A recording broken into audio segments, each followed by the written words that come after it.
c'est un site magnifique qui a une grande histoire puisque c'est un arboretum sur les terres du château de Versailles qui appartient au muséum depuis les années 20.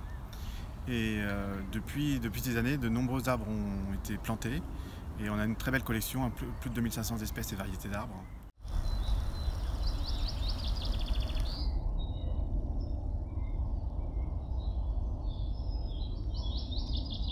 Ici, on se trouve à l'entrée d'un secteur qu'on appelle le Dédale de l'Aussonne.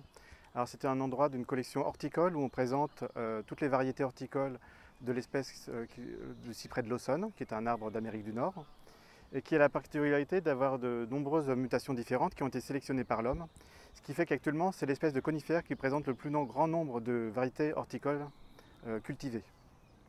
Donc on a différents arbres qui ont un feuillage assez varié avec des couleurs soit vert foncé, soit vert clair, soit vert cendré, bleuté, doré, parfois argenté. Donc des couleurs très variées et des pores également très variés, avec des arbres qui sont nains, des arbres à pores plus dressés, des arbres à branches pleureuses.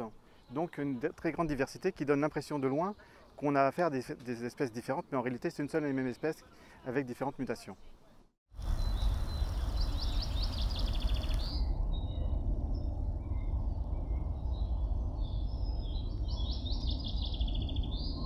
On est ici devant un Araucaria du Chili, donc Araucaria araucana. C'est une espèce de conifère qui pousse dans les Andes du Chili et de l'Argentine et qui est une plante très particulière parce qu'elle a des aiguilles très grandes, très larges et très coriaces et aiguës.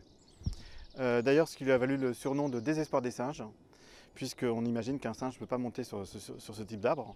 Mais en réalité, dans les Andes du Chili où vit cet arbre, il n'y a pas du tout de singe, donc aucun singe n'a jamais essayé de grimper sur cet arbre. Et c'est aussi une espèce particulière parce que il y a des individus mâles et des individus femelles. Donc pour se reproduire, le pollen des individus mâles doivent rejoindre les cônes d'un individu femelle. Et ici à Chèvreloup, on a une plante très particulière qui est ici, qui est un Araucaria qui est hermaphrodite. Donc c'est extrêmement rare, on n'en a jamais vu ailleurs. Donc c'est un plant qui porte à la fois des cônes mâles et des cônes femelles.